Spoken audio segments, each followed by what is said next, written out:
Ich bin Astrid Ramsayer, ich bin ganzheitliche Tiertherapeutin und habe Schwergewicht eigentlich auf Aromatherapie, Tierkinesiologie und Osteopathie.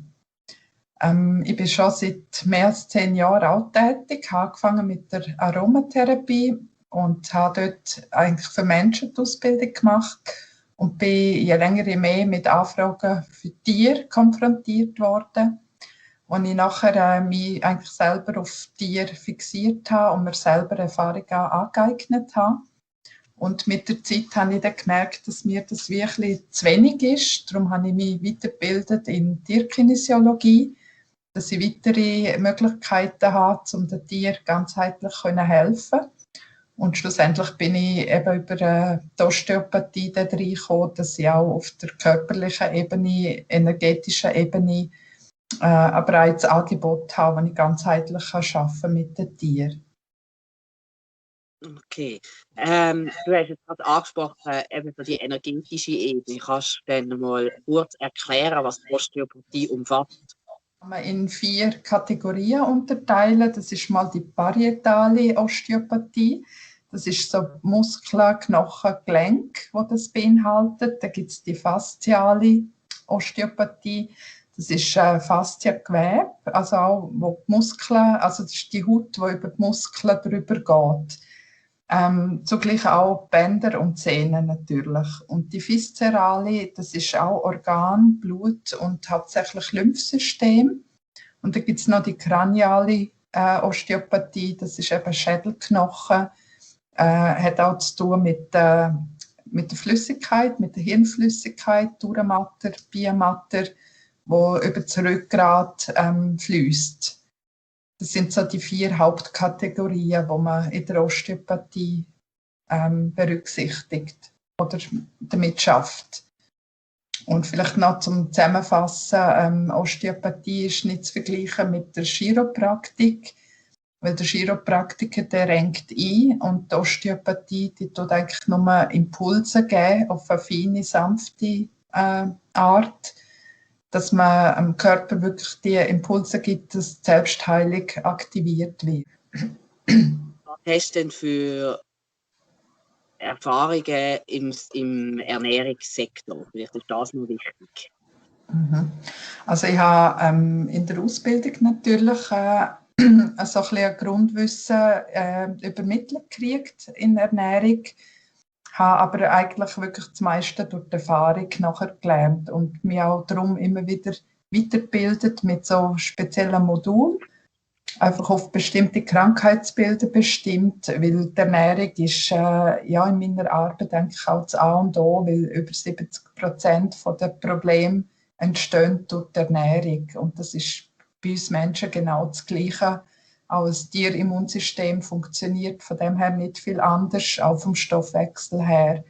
Also die Ernährung ist wirklich das A und O, wenn man Krankheiten hat, die schon bestehen, die vielleicht schon länger bestehen, dass man eben nicht nur auf der körperlichen Ebene, sei es jetzt eben osteopathisch arbeitet, sondern dass man eben auch mit der Ernährung etwas umstellt und somit das ganze System ganzheitlich unterstützen kann. Also bist eben auch wieder das ganze Thema mit der Ganzheitlichkeit.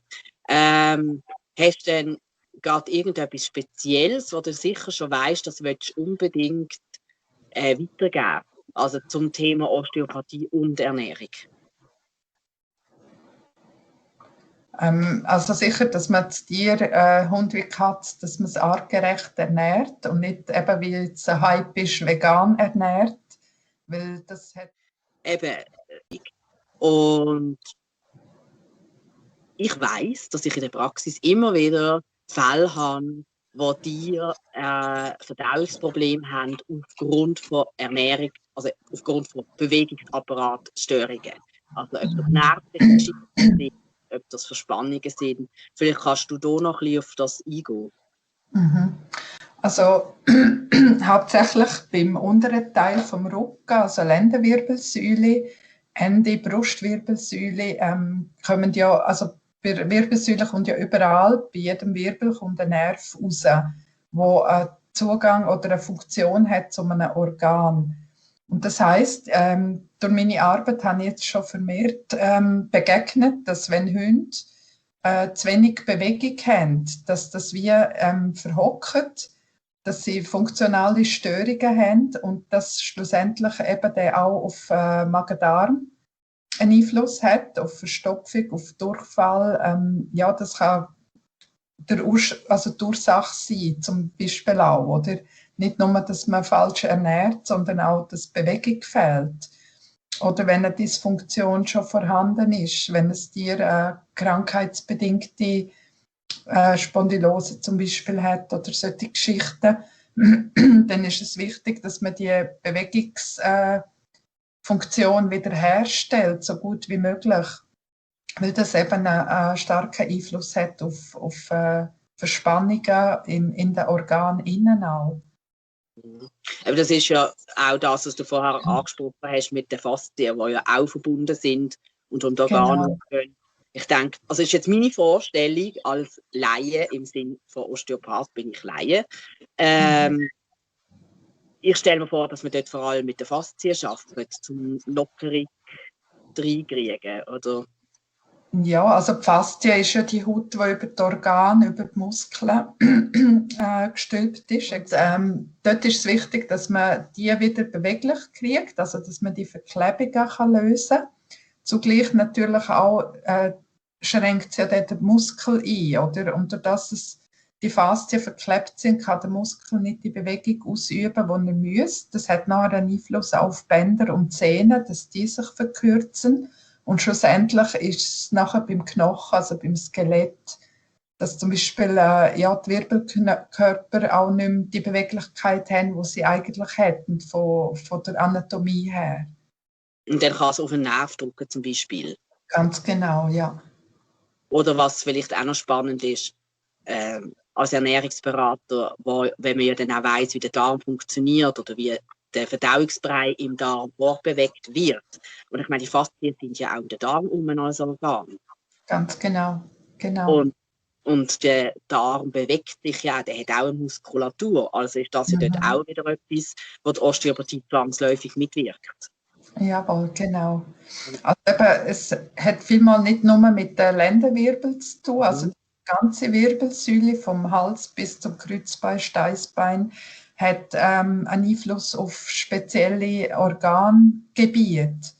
Also zum Beispiel eben die Lendenwirbel, die haben meistens oder in der Regel den Einfluss hauptsächlich auf den Darm.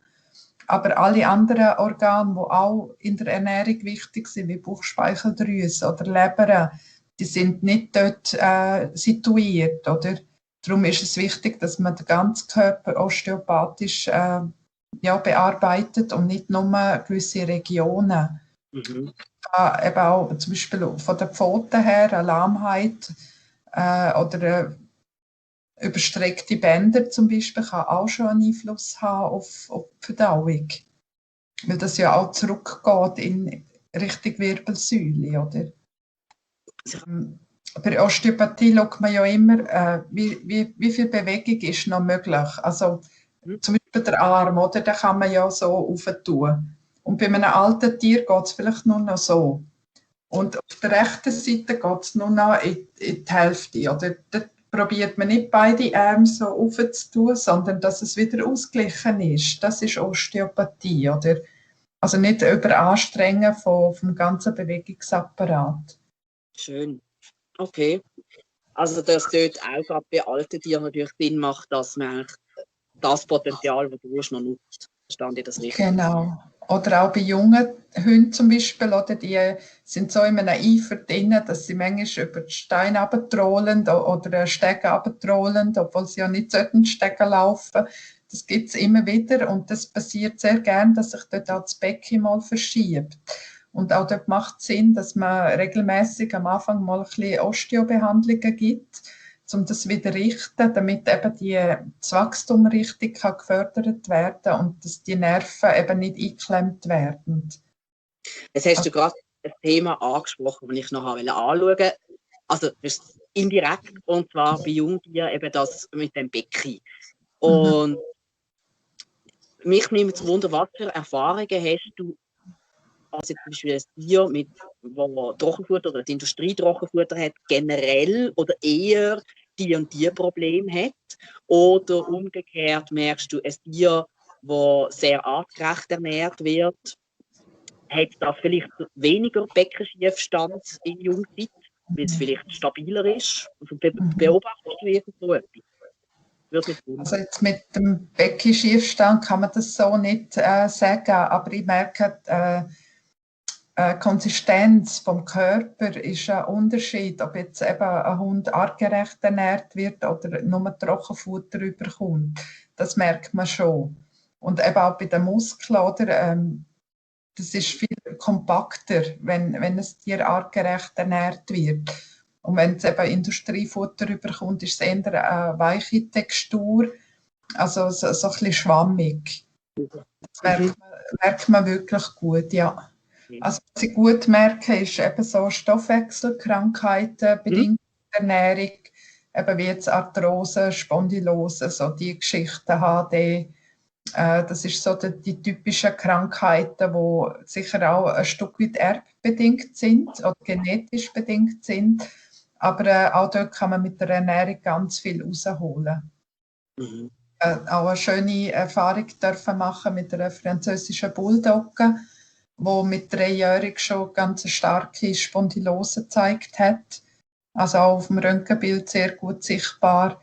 Und dort haben wir jetzt etwa 4 Jahre sind wir am Arbeiten dran. Du kennst ja den Hund. Ja, das ist mir schon klar gewesen, was du gesagt hast. Wir kinesiologisch dran und ich auf der osteopathischen Seite. Und es ist für mich ein Wunder, was wir dort erreicht haben bis heute. Durch Konstanz dranbleiben, durch eben Austausch. Jeder hat sein Fachgebiet. Jeder kann von seinem Gebiet her das Beste geben und der Hund ist optimal abgedeckt. Und was mich extrem gefreut hat, ist das letzte Röntgenbild, eben mit 7-jährig, dass man die Spondylose kaum mehr sieht. Also das ist medizinisch sozusagen gar nicht möglich. Ja. Ich will weder die noch mich rühmen, aber es ist einfach ein Wunder. Das ist Feedback von allen, vom Besitzer, vom Tier selber, von uns. Ich glaube, da braucht es alles. Genau. Ja, und eben auch seit der Ernährung ist dort ja extrem viel gegangen. Dass, eben, man macht das Bestmöglichste und zu sehen, was alles möglich ist. Eben auch das Unmögliches irgendwie kann möglich werden. Gerade bei Rassen wie eine französische Bulldogge, wo man muss sagen, das ist jetzt auch nicht ein Tier, wo du einfach irgendwann kannst aufhören mit der Osteo, weil es einfach so Körperbau ist, dass der eben so lange musst dranbleiben. Weil die Norm ist das ja nicht, dass du 4 Jahre an einem Fall schaffst. Also weder in der Ernährung, noch als Kinesiologe, noch du als Osteo normal. Tut sich das ja dann eigentlich, wird es ja immer weniger, soviel ich weiß, gell? Genau. Also in der Regel sagt man so 1 bis 3 Behandlungen und nachher sollte es gut sein. Und dann vielleicht sporadisch mal all Jahr wieder einmal einen Check machen oder einfach quasi eine Wohlfühlbehandlung, um das einfach auf dem Stand zu behalten. Aber bei solchen Rassengeschichten natürlich ist es eine lebenslange Prozedur.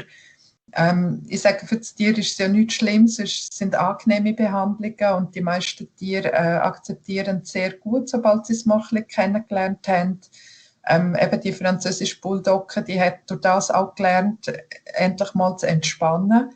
Ich fange kaum an zu arbeiten, schlafe die ein und das ist ein Geschenk, oder? Dass man sieht, der Hund kommt auch wirklich in die Entspannung rein, er kann die Impulse annehmen und eben durch das auch den Stand behalten, oder? Dass im Rhythmus vielleicht von 5 bis 7 Wochen wieder einen neuen Impuls braucht, aber die Lebensqualität hat sich enorm verbessert. Eben die Schmerzen sind fort, der Hund kann sich wieder normal bewegen.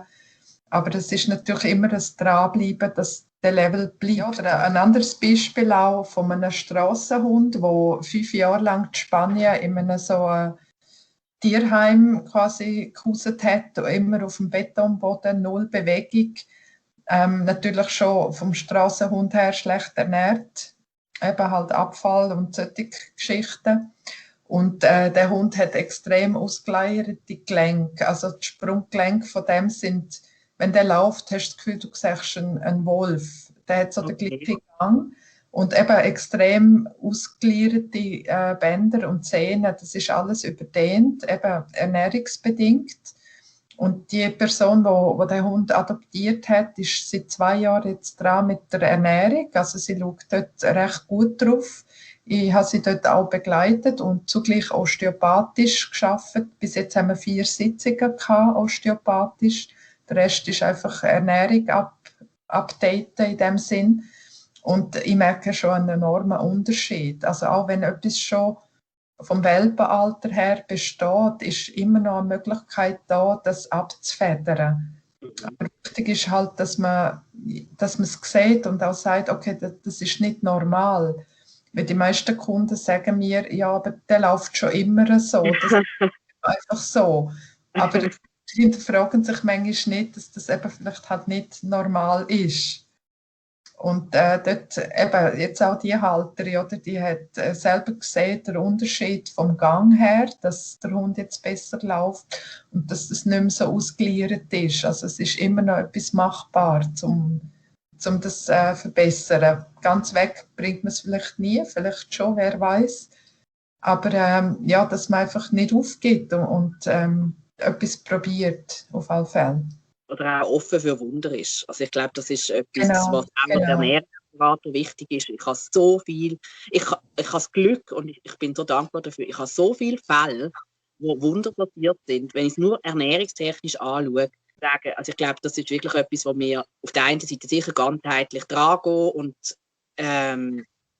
eben versuchen auch das Tier in seiner Lebenssituation in der Ganzheitlichkeit zu erfassen, nicht nur in der Praxis. Das ist natürlich auch das Thema Amnese, oder? Und dann wirklich auch die Intuition. Also ich kann mich an viele Situationen erinnern, wo ich zum Beispiel noch nicht gewusst habe, was Osteo ist. Aber das Gefühl mir schon gesagt hat, das ist jetzt der Bewegungsapparat. Da müssen wir jetzt so schauen, das ist jetzt nicht rein der Ernährung. Ja, und was auch spannend ist, ich habe zum Beispiel eine Katze behandelt, die hat schon seit mehreren Jahren die Asthma. Und das ist eigentlich eine freiheitsliebende Katze, die ist lieber draussen als drinnen und das macht es auch schwierig für einen Halter, das Medikament zu verabreichen. Also das heisst, bei der Katze, es gibt eine Maske auf die Nase, wo sie muss etwa 10 Stöße geben von dem Medikament, das die Katze muss inhalieren muss. Okay. Ich habe selber Katze, ich weiss, wie schwierig das ist, oder kann es mir vorstellen. Und die hat alle 3-4 Tage hat sie müssen inhalieren mit dieser Katze. Und manchmal ist sie dann halt nicht heimgekommen und dann war es so schlimm gewesen, dass sie in die Klinik musste, eben an Tropf und sedieren, dass sie eben das Medikament überkommt und dann ist es wieder gut gewesen und eben immer so der Kreislauf. Und ich habe noch angefangen osteopathisch, also nebst der Tierkinesiologie noch osteopathisch arbeiten mit dieser Katze. Und jetzt ist es die 3. Behandlung gewesen, die sie hatte und sie kann jetzt reduzieren auf einmal pro Woche inhalieren. Cool. Ja. Und ich habe von meiner Behandlung her keinen Zusammenhang können machen anhand von welchen Griffen das jetzt das unterstützt hat. Ich habe einfach mit der ganzen Katze gearbeitet, ganzheitlich, meistens eben auch intuitiv. Und es wirkt. Und da sieht man einfach, es wirkt wirklich auf allen Ebenen. Es wirkt nicht nur auf der körperlichen, sondern auch auf der psychischen und eben durch Kinesiologie sowieso, dass man eben das ganzheitlich angeht, auch eben von der Katz-Sicht aus anschaut. Und die Katze zum Beispiel, die ist am Anfang, als ich reingekommen bin, die war ganz schüch gewesen, oder? Und sie hat gesagt, es ist ein Wunder, dass sie nicht weggeht. Oder normal, wenn Besuch kommt, ist sie fort. Und sie hat einfach so mich kritisch angeschaut, hat mich auch 2-3 Mal gekratzt. Und ich habe einfach Geduld gehabt, das ist das A und O bei diesem Beruf. Und das 2. Mal hat sie schon schön hergehabt und das 3. Mal ist sie einfach eingeschlafen. Also auch da sieht man, auch eine Katze kann spüren, hey, das tut mir gut und lässt es nachher zu, oder? Es braucht einfach Geduld. Hauptsächlich bei Katzen braucht es viel Geduld. Aber das zeigt immer wieder, was alles möglich ist. Hast du, danke. Wie? Eben auch die Ernährung. Auch dort haben wir eine Ernährungsumstellung gemacht. Okay, eben wieder das ganzheitliche, das ganze Paket. Ganz genau. Hast du sonst gerade noch irgendetwas, wo du findest, das hast du noch nicht gesagt, das wäre aber noch wichtig, so zum Abschluss? Oder hast du können sagen, was für dich wichtig ist? Also mir fehlt noch ein bisschen der psychische Aspekt. Mhm. Da möchte ich noch etwas dazu sagen. Eben die Erfahrung, die ich habe mit Verdauungsproblemen, sei es Durchfall, Verstopfung, Blähungen, ja, Fürze, wie du es nicht immer nur mit der Ernährung allein zu tun hat oder eben mit dem Bewegungsapparat, sondern dass Psyche auch sehr viel einen Einfluss auf solche Themen. Ja, durch die Erfahrung weiss ich, dass es sicher vom Trockenfutter oder eben vom Industriefutter herkommt. Aber auch wenn ein Tier psychischen Stress hat, kann es sehr viel Verspannungen, Magenkrämpfe, Bauchkrämpfe geben. Oder eben auch die Blähungen, dass man da auch den Link macht. Hat es vielleicht mit mir selber auch zu tun? Bin ich gerade im Moment sehr gestresst oder habe ich etwas, was mich belastet? Weil unsere Tiere, die nehmen alles von uns ab, ob wir das wollen oder nicht. Es gibt ja auch, und ich weiß nicht, ob du vielleicht auch auf das eigentlich anspielen. Also es ist immer spannend, wenn man auch die Tierbesitzer fragt, wie es ihnen so geht. Und sehr oft, gerade wenn es so Nackenschmerzen sind, das ist etwas, was ich immer wieder begegne, wenn das Tier Nackenschmerzen hat, hat es der Besitzer meistens auch. Wer hat es zuerst gehabt? Genau. Okay. Genau. Was sich beim Mensch manifestiert im Skelett, was dir dann im Skelett spiegelt. Wäre das so Jawohl. Genau. Und was ich auch noch gerne möchte mitgeben, dass man einfach sein Tier auch häufiger eben mal massiert. Egal, ob man das kann oder nicht, machen es einfach intuitiv, zupfen ein bisschen, eben kneten. Die meisten Hunde und Katzen, die lieben das und mit dem kannst du wirklich die Muskeln, die Faszien ein bisschen lösen und du machst mehr damit, als was dir bewusst ist. Ja. Ja. Das ist so ein Tipp, den ich noch gerne weitergeben möchte. Einfach so die ganze Wirbelsäule, aber immer wieder schön kneten und lösen, die Sachen. Okay, danke schön. Danke auch. Gut, dann ist offizielle Verabschiedung. Also falls du mal ein Schlusswort hast, jetzt oder nie. Und sonst Danke, dass ich mit dir das Interview machen durfte. Danke dir für die Zeit.